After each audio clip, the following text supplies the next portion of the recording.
Yo, what's going on, guys? And I wanted to talk about the Minnesota Timberwolves, and everybody wants to go ahead and say, oh, they don't have this bench. They don't have a guy. But last night, when Anthony Edwards was, first off, Anthony Edwards, when he's engaged, I think he might be the best two-way player in the league in terms of being equally as good offensively as he is defensively, in terms of attacking closeouts, guarding guys white on rice, man-to-man defense.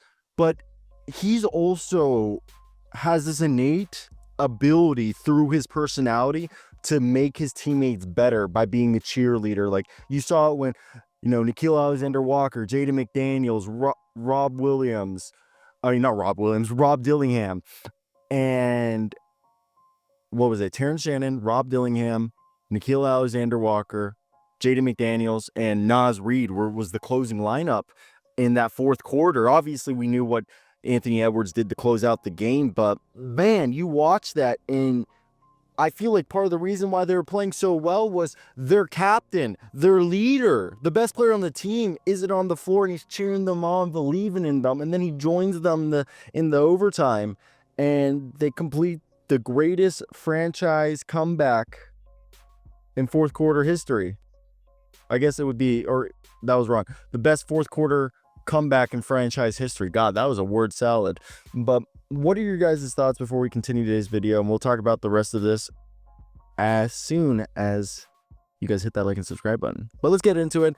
The young guys for the Minnesota Timberwolves might be studs. Like, they might have hit the lottery. And we aren't even talking about their G League guys. We're talking about the newest guys, because there is still, Josh Minot and Leonard Miller and all those guys. But no, we're talking about Naz, and then, Nickeil Alexander-Walker, Reid, Jaden McDaniels, which we already knew was a stud, Terrence Shannon, Rob Dillingham, who seemingly is going to be the Mike Conley successor. So yeah, last night, this is a team going in. They are the 12th best offensive rating, 6th best defensive rating. Crazy to think they have the 6th worst pace, but they allow the 6th best opponent points per game, and they actually score the 20th most points per game, which is showing that even though their offense might technically, in terms of scoring offense, isn't top tier, they're still top half offense. And I really like their squad. And going into this game, Rudy Gobert, Julius Randle, and Dante DiVincenzo were all hurt.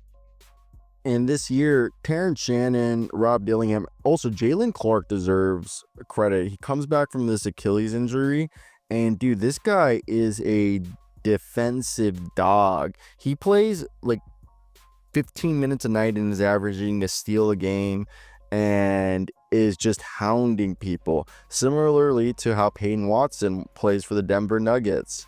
And they kind of use Jalen Clark in a